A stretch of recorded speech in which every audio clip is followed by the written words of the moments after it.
Bonjour à tous, ravi de vous accueillir. Ce que je vous propose, il est 11h30 pile.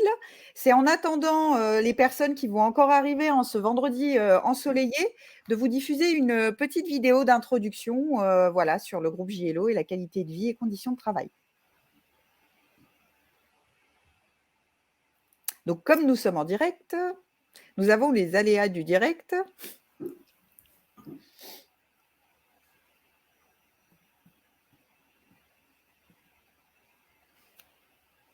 Alors, je vais faire un petit coucou à notre régie, pour voir où en est notre vidéo.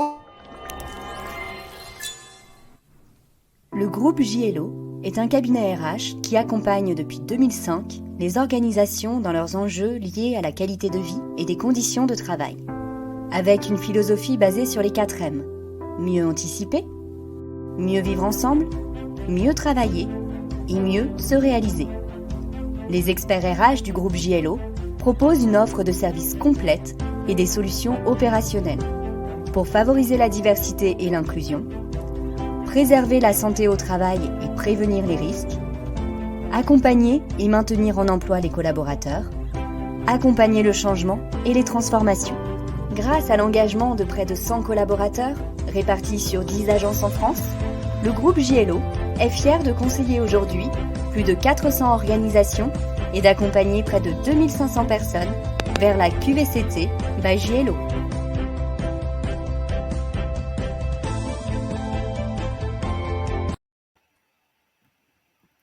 Eh ben, nous revoilà, Romain. Donc, Eh je ben vous oui, invite, bonjour à toutes et tous. Nous sommes ravis de vous accueillir sur ce premier épisode dédié à la formation et la communication Focus Handicap. Donc, je suis Romain Grémine, responsable d'activité communication au sein du groupe JLO. Et je serai accompagné pendant cette petite demi-heure de ma collègue Barbara du pôle formation. Et nous allons partager un temps ensemble. Nous sommes ravis de vous accueillir. Bonjour Barbara. Donc bonjour Romain, bonjour à tous. Donc, oui, merci d'être là. Donc comme disait Romain, c'est un premier épisode et nous avons la volonté vraiment d'un temps de partage, d'une communauté de travail avec vous et du coup aussi de vous donner à voir, voilà, des conseils, des bonnes pratiques, mais vraiment dans cette question d'interaction, entre nous qui va se construire dans le temps. Eh bien, tout de suite, pour commencer, un petit rappel de la qualité de vie et des conditions de travail by Groupe JLO, qui s'articule aujourd'hui autour de nos 4 M, nos fameux 4 M, donc sur mieux vivre ensemble, sur lequel justement le sujet du handicap va entrer, le mieux travailler, le mieux se réaliser et le mieux anticiper. Donc, si vous souhaitez en savoir plus, je vous invite à aller sur notre site internet pour découvrir l'ensemble de nos champs d'expertise autour de nos 4 M. Et aujourd'hui, donc, on va parler formation, communication, handicap. Alors, ça va, pour vous qui êtes tous des acteurs en tout cas, ou qui êtes soit des contributeurs au sein de vos organisations, ça va avoir attrait à des enjeux forts, des enjeux forts qui s'affichent à votre écran. Barbara, tu peux nous en parler un petit peu plus ? Oui, parce qu'en fait, quand on parle handicap, et au global dans les thématiques QVCT, selon vos objectifs, on peut très bien parler, RSE, RSO, mais aussi santé, marque employeur, obligations légales, performance, mais en parallèle management, confiance, gestion de l'incertitude, sens, vision et adaptation de vos collectifs de travail et également de votre organisation. Donc, c'est un champ vaste, très intéressant. Et donc là, on va partager avec vous, nous, quelques bonnes pratiques, en tout cas sur cette expertise formation et communication qui peuvent vous accompagner tout au long de l'année. Et puis, on va voir effectivement comment la formation et la communication vont être des vrais leviers sur l'ensemble de ces sujets. Alors, avant aussi de rentrer sur du concret, ce qui nous semble aussi important, c'est de rappeler un petit peu les objectifs, en tout cas de nos périmètres, on va dire, complémentaires entre la formation et la communication RH. Donc moi, je vais vous parler un peu plus spécifiquement de l'aspect communication sur notamment trois objectifs principaux, sur le déploiement d'une politique handicap du point de vue de la communication. On va avoir une première étape qui va être d'abord de faire connaître et de partager cette politique volontariste. Donc du coup, effectivement, derrière l'objectif visé, ça va être surtout de susciter de l'intérêt et puis effectivement d'éveiller les consciences à partir de cette première étape. Ensuite, on va chercher de l'adhésion et puis essayer de responsabiliser et d'engager les collaborateurs. Et pour ça, on va devoir leur faire vivre des expériences. Donc ces expériences sont notamment à travers des outils de sensibilisation, des animations, des temps forts que vous pouvez mener en interne, hein. Qu'est-ce qu'on va chercher à faire? C'est surtout générer des émotions, générer de l'introspection, et puis derrière, effectivement, casser les idées reçues qu'on peut avoir, notamment encore trop souvent, sur le handicap. Et puis, du coup, bien sûr, derrière, hein, l'objectif final, ça va être de faire changer ces comportements. Et faire changer les comportements, c'est proposer un environnement plus inclusif au sein de notre organisation et puis dans le travail au global. Et sur la formation, du coup, Barbara, les objectifs. Donc en effet, quand on parle formation, on parle bien évidemment acquisition ou développement des compétences, notamment sur le sujet du handicap. Du coup, on se rend compte que voilà, il y a plusieurs niveaux. L'objectif, et on verra un peu plus en détail sur les slides suivantes, mais en tout cas, l'objectif, c'est de donner des outils pratiques et concrets à différents publics cibles que vous allez sélectionner en fonction de là où vous en êtes dans votre organisation, de là où vous voulez aller, et on va dire en échelonnant avec une temporalité, avec une adaptation à chaque public cible des objectifs précis. Tout ça pour les aider et les accompagner à mettre en place des plans d'action concrets qui feront écho à ce qu'on a vu tout à l'heure, à la vision globale de la direction, de l'entreprise, des objectifs que vous vous construisez sur quelques années. Et clairement, les cibles et les objectifs sont travaillés d'une année sur l'autre par rapport aussi à des temps de mesure de ce que vous allez pouvoir réussir à mettre en place. Donc, voilà, avec une forme d'agilité sur un plan d'action plutôt déterminé, soit en fonction de votre accord d'entreprise ou vos plans d'action.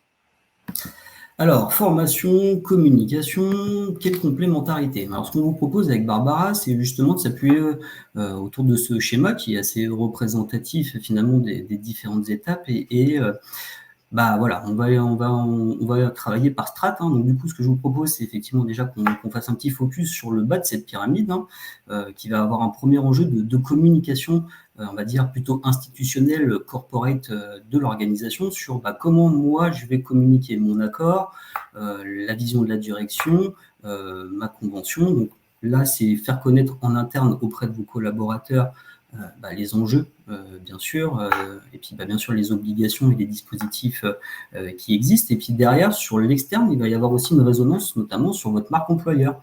Quelle visibilité vous donnez à vos futurs aussi candidats pour intégrer votre organisation et quelle politique ils perçoivent de ce sujet-là. Deuxième étape, ça va être une étape de sensibilisation, où là, pour le coup, comme on a vu tout à l'heure, on va faire vivre une expérience aux collaborateurs. Bien sûr, l'objectif, c'est de faire, comme c'est exactement marqué, évoluer les représentations et puis déconstruire les a priori. Donc, je vais créer un temps fort pour derrière générer un environnement plus inclusif. Et puis, avant d'arriver sur le haut de cette pyramide de la formation, on va revenir aussi à une étape de communication très opérationnel pour le coup, puisqu'on le voit souvent notamment dans les interventions et puis dans les organisations que nous accompagnons, que la communication est aussi un facteur clé de succès pour onboarder l'ensemble de vos équipes dans les différents parcours que vous dédiez. C'est souvent effectivement en tout cas un écueil qui n'est pas assez effectivement un écueil qu'on rencontre souvent, et donc voilà, on voit comment la communication est un vrai plus en tout cas pour maximiser le nombre de participants dans ces parcours de formation. Oui, en effet, Romain, la communication, la sensibilisation, au global, dans tous vos plans d'action QVCT et aussi dans les plans de formation, du coup, c'est le liant et celui qui va vous permettre même d'optimiser, d'héroïser vos dispositifs. Typiquement, sur la formation, certaines, vous allez pouvoir les inscrire en formation obligatoire, d'autres, ce sera, on va dire, au choix des participants.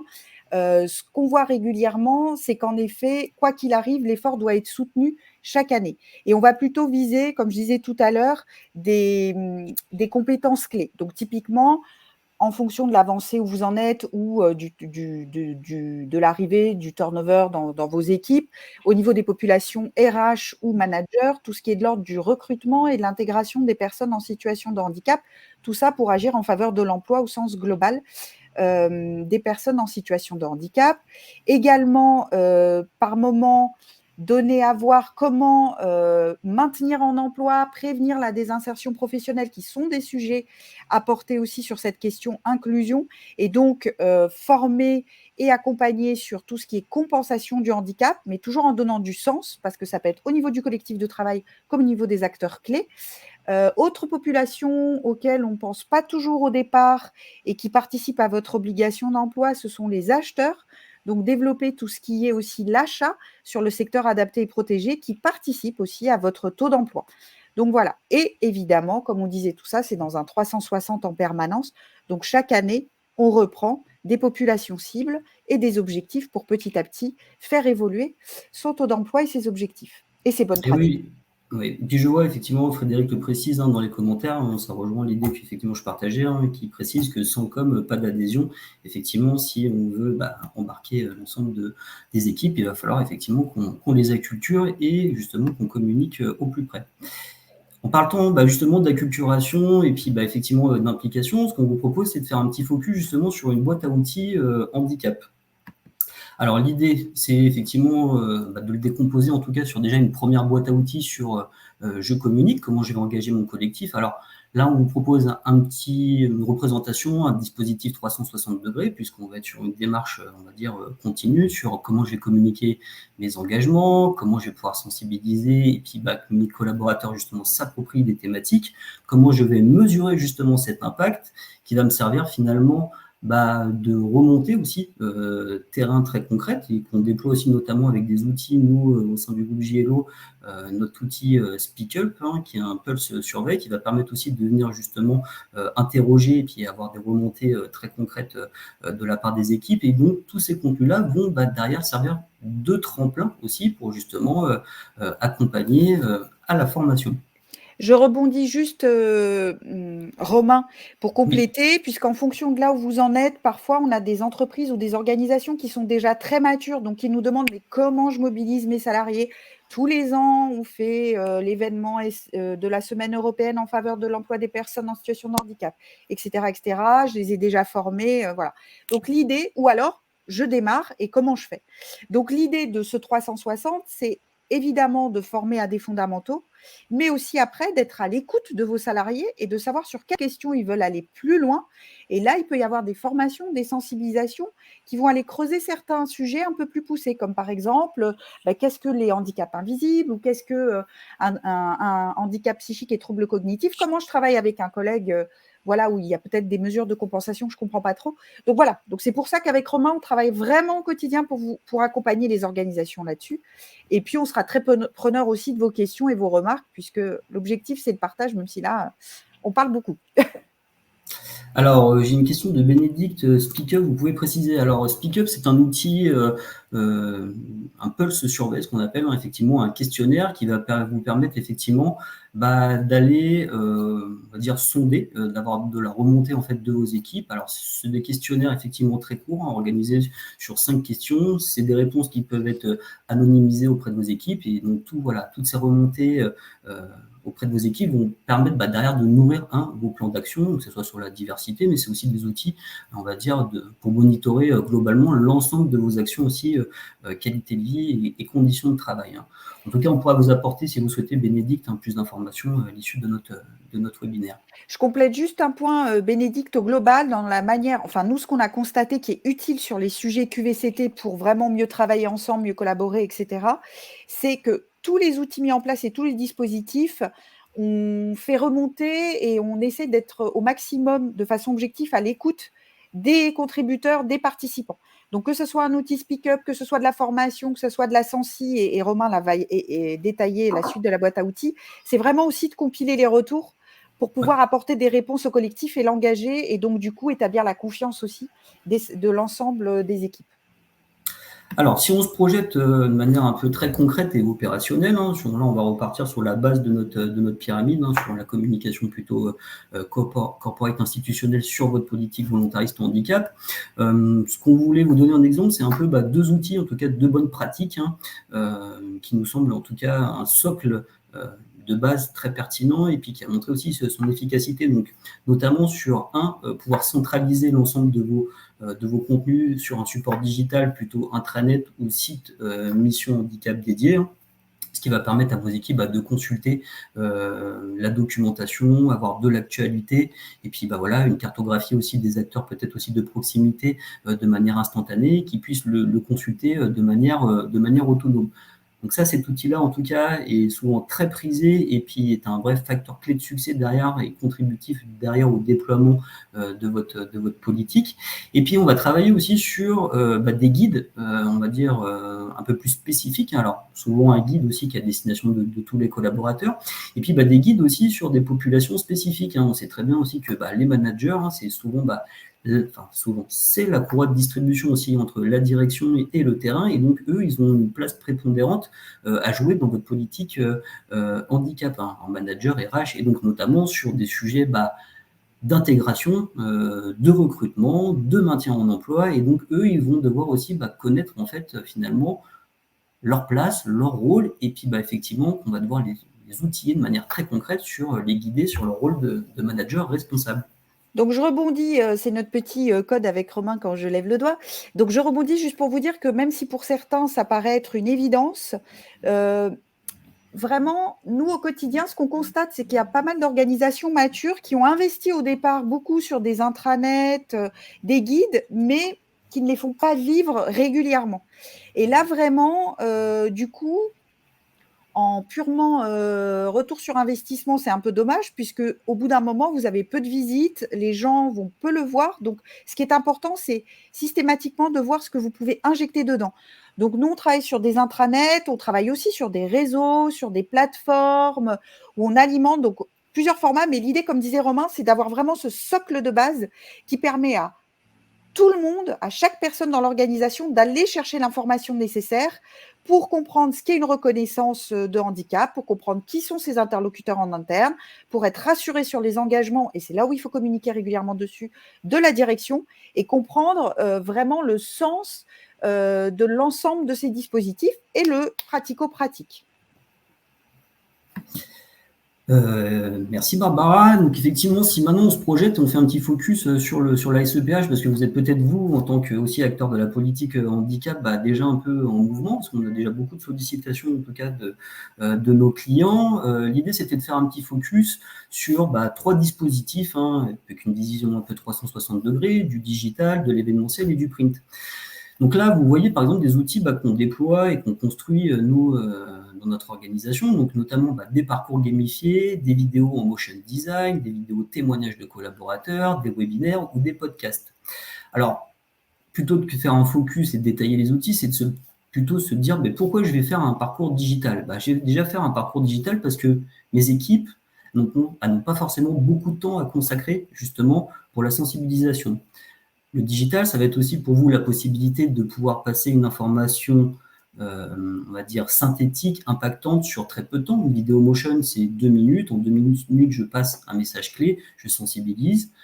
Et puis derrière aussi, ce qui va vous permettre, on va dire, l'intérêt du digital, c'est aussi de quantifier. Donc, par exemple, un parcours gamifié, c'est un micro-learning, 10 minutes, 15 minutes. Vous allez pouvoir implanter sur votre LMS en interne et suivre le parcours de vos apprenants. Sur vos vidéos motion, vous avez le compteur du nombre de vues sur le player. Et puis les webinaires, vous avez aussi le nombre d'informations en instantané.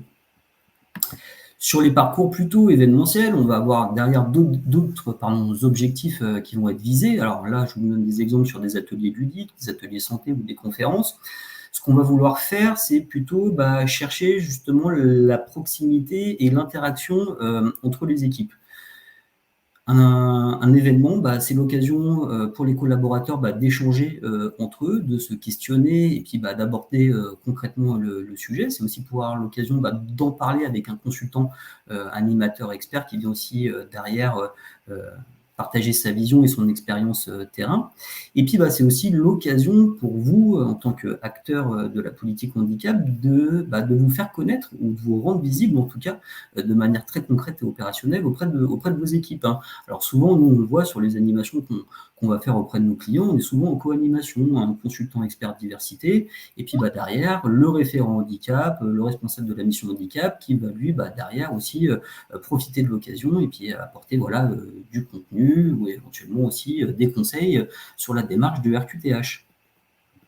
Oui, en effet, juste je rebondis, Robin, et je rebondis pas trop, hein. C'est que l'idée, c'est qu'il y ait des temps individuels, asynchrones ou très adaptables, où des grands collectifs peuvent être mobilisés. Et puis ces moments de rencontre, puisqu'on voit bien pour s'approprier un sujet, il faut pouvoir questionner, dire aussi des points bloquants qu'on peut ressentir, et puis être en collectif pour pouvoir commencer à avancer sur ces questions-là. Et puis, en troisième étape, alors là, je le mets, mais ça peut être un outil complémentaire, c'est notamment les parcours plutôt dit print, où là, on va être plutôt sur des éléments qui vont rester dans le temps. Alors, c'est moins éphémère qu'éventuellement une vidéo sur une semaine événementielle ou un événement interne, mais voilà, c'est comment, du coup, je vais pouvoir sensibiliser avec justement des outils qui peuvent rester sur le coin du bureau ou affichés dans les locaux. Donc là, on parle d'une campagne d'affichage, on parle d'un guide très pratico-pratique, d'un petit leaflet d'information, ou pourquoi pas aussi, par exemple, des livrages. Donc là, on va être plutôt dans cette notion de laisser, on va dire, une trace et quelque chose qui va durer dans le temps.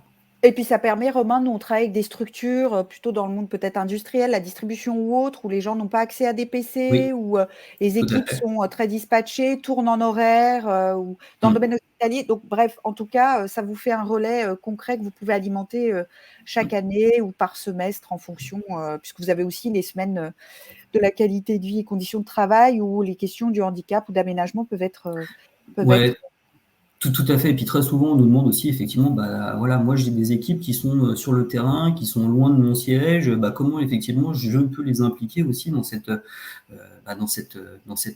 sensibilisation-là. Donc bon, voilà, on va créer aussi des outils spécifiques avec des populations plutôt bureautiques qui ont accès à des postes informatiques. Et puis on va créer aussi d'autres outils complémentaires qui vont venir toucher les collaborateurs sur le terrain. Alors maintenant qu'on a vu un peu des outils très, on va dire, concrets sur la partie communication, on va faire un focus sur la boîte à outils formation, Barbara.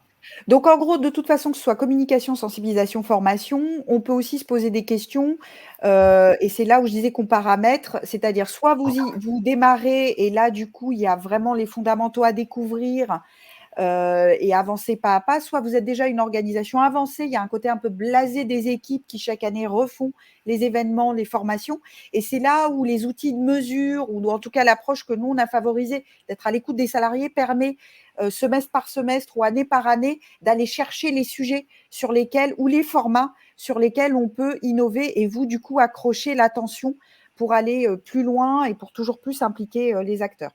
Donc, faire vivre la formation, c'est pareil, c'est tout au long de l'année. Et donc, en effet, il y a des thématiques clés sur lesquelles on travaille. Toujours mieux recruter, mieux intégrer, mieux manager. Et tout ça aussi pour, on va dire, au global, mieux collaborer et amener cette performance et cet impact social de l'organisation, aussi bien social et économique, aussi bien en interne que en externe. Et les populations sur lesquelles on travaille, un des fondamentaux, c'est d'embarquer les comités de direction, bien évidemment, puisque c'est eux qui vont porter le message, et c'est ce qu'expliquait Romain. Et la formation aussi peut être dédiée à ces populations qui ont peu de temps. Vous pouvez très bien trouver des formats de 1h30, 2 heures, où il y a des interventions courtes par des experts bien formés qui sont capables de les embarquer tout de suite et même de les amener à se questionner sur les priorités à mettre année 1, année 2, vous voyez, pour démarrer. Ensuite, tout ce qui est RH et management sont les premiers et les référents qui sont les socles, ou en tout cas les points de jonction pour l'ensemble des collaborateurs, et qu'il faut vraiment former sur ces notions, notions clés, et il faut qu'ils soient à l'aise dessus. Ensuite, l'ensemble des collaborateurs, parce que eux aussi, au-delà, une fois qu'ils sont sensibilisés et qu'ils ont interrogé certaines notions, il faut qu'ils soient capables d'avoir des compétences là-dessus, puis ça accompagnera aussi l'agilité, l'adaptation des métiers. Et ensuite, des populations, comme on disait tout à l'heure, les acheteurs, les acheteurs, donc acteurs importants dans l'organisation, notamment sur le secteur adapté et protégé. Et donc, ce sont aussi vos ambassadeurs. Et ensuite, le service de santé, et puis tous les services administratifs autour, les directions, les DRITS, etc. Ça, c'est en fonction de vos avancées de projet, mais que vous allez embarquer indirectement en ayant une acquisition et un socle de compétences bien ancré. Alors, On parle de formation, on a vu des enjeux, on a vu des cibles. Est-ce que tu peux nous parler un petit peu des formats, justement, Barbara? Donc, même enjeu que ce qu'on a vu tout à l'heure en fonction du temps, des populations, du volume, soit des e-learning. En tout cas, nous, on travaille comme ça et vraiment, je vous invite en tout cas à regarder ce qui se passe sur le marché là-dessus. Des e-learning, les fondamentaux, et nous, on a pris l'objectif de pouvoir former tout le monde, puisque en gros, une organisation apprenante agile, l'ensemble des collaborateurs détiennent le même cadre de référence, les mêmes définitions pour pouvoir avancer ensemble. Ensuite, on peut pousser si on reste en full digital parce que c'est plus simple, ça va plus vite et surtout la personne peut le mobiliser au moment où elle le veut. Des capsules plus experts pour aller creuser une compétence du manager, du RH, mener un entretien, recevoir un collaborateur en situation de handicap, lui expliquer c'est quoi une reconnaissance et la démarche en matière de handicap, ou alors après comprendre la compensation, etc., etc.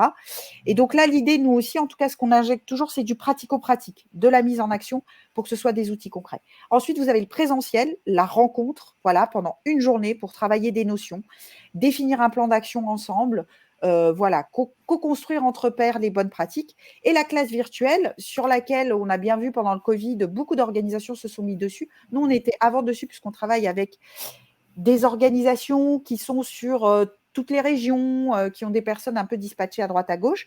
Mais là, on fractionne et du coup, ça fait 2 temps ou 3 temps sur un sujet et à renouveler chaque année et qui permettent en classe virtuelle de se retrouver sur des petits groupes et travailler les compétences ensemble. Donc, n'hésitez pas à poser des questions, on va un peu vite, mais c'était voilà, une première pour nous pour vous donner matière à réfléchir et à nous retrouver voilà, sur le prochain épisode sur d'autres sujets. Et puis souvent, maintenant, on a de plus en plus de formats hybrides, Barbara. On compte, alors, on ne sait plus où est la frontière, hein, si je peux dire. Est-ce que c'est de la formation? Est-ce que c'est de la communication, de sensibilisation? Et du coup, maintenant, on se retrouve avec des formats plutôt dits hybrides. Hein, et puis, du coup, effectivement, on essaie de proposer, on va dire, des formats plutôt agiles qui vont s'adapter justement à ces nouveaux enjeux, en fait. En fait, quand on parle de format hybride, on parle souvent de format court et en effet, en fonction de ce que dans l'entreprise ou dans le service ou l'établissement, vous allez vouloir faire. Donc, soit vous allez souhaiter rentrer dans un budget et une démarche de formation avec des compétences à acquérir, une attestation, un budget dédié et un format court peut s'adapter. Mais on peut très bien décider, tout en gardant une approche pédagogique, hein, d'être dans des ateliers de sensibilisation. Donc là, vous n'êtes pas sur un budget formation, il n'y a pas d'attestation, etc. Mais pour autant, on travaille quand même certaines notions clés, toujours avec un aspect participatif, un livrable à la fin.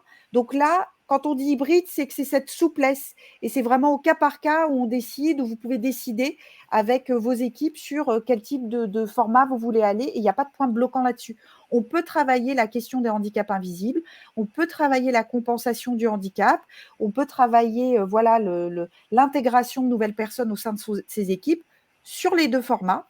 On Oui. se met juste d'accord sur les objectifs que vous voulez atteindre. Et voilà, et là, ça prend, on va dire encore une fois, une belle illustration de la complémentarité entre la communication et la sensibilisation. Et pour terminer, parce qu'on arrive déjà presque au bout de nos 30 minutes, hein, ça passe extrêmement vite, on voulait vous faire, voilà, en tout cas, sur 4 points clés, en tout cas, un partage de bonnes pratiques, hein, et puis pour aller un petit peu plus loin, sur notamment, lorsque vous employez, vous déployez de manière, voilà, sur un premier niveau depuis plusieurs années, votre stratégie handicap, c'est qu'il va falloir la faire vivre dans le temps. Donc, que ce soit un plan d'action, que ce soit une convention avec la GFIP ou un accord, hein, tout ça, effectivement, ça se planifie, c'est d'avoir une vision aussi stratégique sur le sujet. Comment, du coup, on va prioriser, planifier les actions, notamment, par exemple, sur l'aspect communication. Un plan de communication, ça se pense en début d'année, et on peut même se projeter sur 2 ans, sur les formats, sur les thématiques abordées. La mesure d'impact, hein, on en a parlé aussi tout à l'heure, alors pas que du point de vue non plus des KPIs, hein, mais c'est aussi, voilà, vous allez avoir des bilans d'accord, vous allez aussi avoir des réunions avec vos représentants internes, les membres du CSE, donc voilà, c'est aussi comment vous allez pouvoir justement mettre en place ces indicateurs pour alimenter l'ensemble de ce bilan-là. Et puis derrière, pour vous, c'est aussi plus globalement un impact sur votre politique RSE, hein, puisque derrière, on va être bien sûr dans une démarche d'amélioration continue. Hein. Lorsqu'on lance ou qu'on va dire on cultive au fur des années une politique handicap, hein, on se projette sur le long terme et bien sûr l'objectif visé, c'est bien derrière de construire une organisation plus inclusive. Alors voilà, c'était un peu rapide, cette demi-heure, donc peut-être alors, voilà, n'hésitez pas là à poser vos questions, aussi à nous contacter, voilà, si tout ça, ça a éveillé d'autres questionnements et vraiment ce qu'on voulait, c'était, vous donner à voir, des démarches où nous, on a essayé de répondre et de vous donner cette vision de pourquoi communiquer, pourquoi former, pourquoi allier les 2, pour faire avancer, comment voilà, étaler dans le temps vos actions, comment les mesurer, comment héroïser et impliquer l'ensemble de votre collectif. Et puis on est aussi preneurs, Romain et moi, de vos retours, hein, qu'est-ce que vous en avez pensé? Qu'est-ce que vous aimeriez voir en amélioration, sur l'épisode prochain? Voilà, donc là, on est en train de vous lire et on est à votre écoute, bien évidemment sur LinkedIn ou sur d'autres supports, on est, voilà, disponible. Une question Romain, de un petit oui? Anne-Claire, oui, qui nous met pas facile de se renouveler pour revenir sur ce même sujet année après année sur le handicap. Je pense globalement sur la sensi, les équipes sont parfois blasées. Alors, bah, effectivement, ça va être aussi un levier sur lequel voilà, on doit aussi travailler. C'est justement aussi de l'importance de proposer des formats différents d'une année sur l'autre. Effectivement, bah, si on décide d'une année de faire des ateliers, bah, peut-être que l'année suivante, on peut envisager pourquoi pas justement du digital. Puis après, pourquoi pas, voilà, aussi un challenge, voilà, collaboratif. Et c'est tout l'intérêt justement bah, d'avoir cette vision sur le long terme. Donc oui, bien sûr, on peut parler du handicap, on peut parler de beaucoup de sujets, mais c'est derrière aussi de proposer des formats nouveaux et puis de savoir se renouveler. Et je rajouterais même qu'entre handicap et inclusion, se posent pas mal de questions. Donc un management inclusif, c'est vraiment une démarche globale. Donc là aussi, c'est des choses qu'on peut travailler, pour vraiment, pousser encore plus en action, des éléments et ça peut passer aussi par, voilà, des ateliers d'échange qui mixent sensi formation. Du moment que vous mettez en action un collectif, l'idée, c'est de leur donner le plus possible aussi des outils et la possibilité de transposer dans le quotidien ou de porter des messages même vers la direction, pour accompagner des évolutions dans l'organisation. Bah écoutez, pas de plus de questions, on a vos commentaires, donc il a l'air d'avoir, on va dire, une perception assez rapide et efficace. On a pas mal de cette notion-là, donc c'est super. Bah écoutez, en tout cas, nous, on a été ravis de lancer ce premier épisode. Alors, on fait un petit peu de teasing, on ne sait pas qu'on va être le prochain, mais on va dire rapidement. Donc, on verra si on traitera pour le coup de santé au travail, hein, de prévention de risques professionnels, risques psychosociaux, de diversité, d'égalité professionnelle. C'est encore en discussion. Donc, si vous avez éventuellement même des suggestions, des idées ou des sujets que vous souhaitez voir abordés, bah, écoutez, nous sommes à votre entière écoute. On vous invite aussi à aller voir sur notre site groupe JLO l'ensemble voilà, de nos outils, de nos dispositifs. Et puis, bah, on reste connecté, comme on dit, pour vous accompagner. Voilà, c'est un début. Et puis, n'hésitez pas à nous faire nos suggestions. Est-ce que le vendredi, c'est bien? Voilà. Est-ce qu'on se retrouve à la rentrée ou avant? Et puis, les sujets au sein de la QVCT, sachant que si vous en êtes d'accord, on est parti pour quelques épisodes ensemble. Super, et bah, une bonne journée à toutes et à tous. Et puis, bah, merci de votre écoute. À très bientôt. À bientôt. Au revoir. Au revoir.